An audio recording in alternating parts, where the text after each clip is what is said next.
അല്ല, നിങ്ങൾ വല്ല ജീനിയാണല്ലോ. ഞാനൊരാഗ്രഹം പറഞ്ഞാൽ സാധിച്ചു തരും. പറഞ്ഞോളൂ, നിങ്ങളുടെ എന്താഗ്രഹവും ജീനി സാധിച്ചു തരും. ഭൂതം വിചാരിച്ച ഡീസലിന്റെ വില കുറയ്ക്കാൻ പറ്റൂ? അയ്യോ ഹുസൂർ, അതൊക്കെ എന്നെക്കാളും വലിയ ഭൂതങ്ങളല്ലേ നിയന്ത്രിക്കുന്നത്.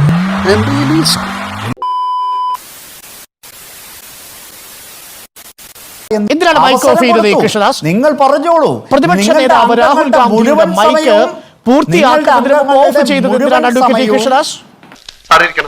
ഞാൻ എല്ലാം വിശദമായിട്ട് പറയാം. അദ്ദേഹം വളരെ വ്യക്തമായിട്ട് പറയുന്നുണ്ടല്ലോ, ബൈക്ക് ഓഫ് ചെയ്തിട്ടില്ല എന്ന് മാത്രമല്ല, എന്റെ മേശപ്പുറത്ത് ഓഫ് ചെയ്യാൻ ഒരു സംവിധാനവും ഇല്ല എന്ന്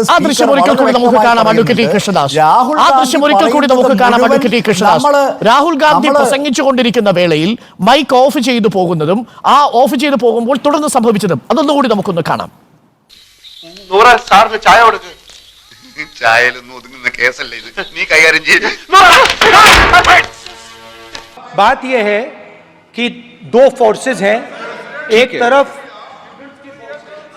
നോക്കൂ കൃഷ്ണദാസ്, ആ പ്രസംഗം പൂർത്തീകരിക്കാൻ കഴിയുന്നതിന് മുമ്പ് മൈക്ക് ഓഫ് ചെയ്തിട്ട് സ്പീക്കർ പറയണം ബട്ടൺ എന്റെ കയ്യിൽ നിന്ന്. बात यह है कि दो फोर्सेस हैं, एक तरफ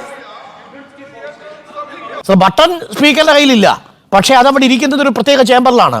എല്ലാ അംഗങ്ങൾക്കും വീതിച്ചു നൽകിയിരിക്കുന്ന മൈക്കിന്റെ കൺട്രോൾ പാനൽ നിയന്ത്രിക്കുന്നത് ലോക്സഭയിലാണെങ്കിലും രാജ്യസഭയിലാണെങ്കിലും, അത് പഴയതിലാണെങ്കിലും പുതിയതിലാണെങ്കിലും അത് അവിടെ ഒരു പാനൽ ഉണ്ടാവും. ആ പാനൽ ഓഫ് എഞ്ചിനീയേഴ്സ് ആണ് അത് നിയന്ത്രിക്കുന്നത്. അതിന് നിർദ്ദേശം കൊടുക്കുന്നത് ആ സഭ നിയന്ത്രിക്കുന്ന അധ്യക്ഷനാണ്.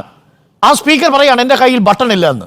എന്താണ് അഡ്വക്കേറ്റ് കൃഷ്ണദാസ് ഇത്? എന്തൊക്കെ സംഭവിച്ചാലും നമ്മൾ പറയുന്നതിൽ നിന്ന് നമ്മൾ മാറരുത്.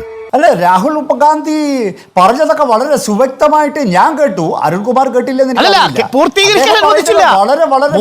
മൂന്നാമത്തെ വാചകത്തിൽ മൈക്ക് ഓഫ് ചെയ്തു. പൂർത്തീകരിക്കാൻ എവിടെ? അത് വളരെ അദ്ദേഹം പറയുന്ന ഓരോ വാചകവും ഞാൻ ഇവിടെ പറഞ്ഞു കേട്ടു. പൂർത്തീകരിക്കാത്തത് എന്താണ്, കേൾക്കാത്തത് എനിക്കറിയില്ല. നമുക്കറിയില്ല. അദ്ദേഹം പറഞ്ഞ ഞാനും കേട്ടിട്ടുണ്ട്. മൈക്ക് ഓഫ് ചെയ്തിട്ടും താങ്കൾ ഇത് കേട്ടോ അഡ്വക്കേറ്റ് കൃഷ്ണദാസ്? സാർ, അവൻ പറയുന്ന ഒരു ഒറ്റ അക്ഷരം വിശ്വസിക്കാൻ കൊള്ളില്ല. ഒരു അന്തവും കുന്തമില്ലാത്ത വർത്താനം സാർ അവന്റെ. മൈക്ക് അദ്ദേഹം പറയുന്നുണ്ടല്ലോ എന്റെ കയ്യില് മൈക്ക്.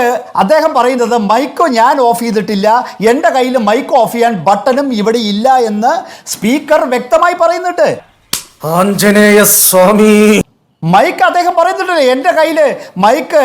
അദ്ദേഹം പറയുന്നത് മൈക്ക് ഞാൻ ഓഫ് ചെയ്തിട്ടില്ല, എന്റെ കയ്യിൽ മൈക്ക് ഓഫ് ചെയ്യാൻ ബട്ടണും ഇവിടെ ഇല്ല എന്ന് സ്പീക്കർ വ്യക്തമായി പറയുന്നുണ്ട്.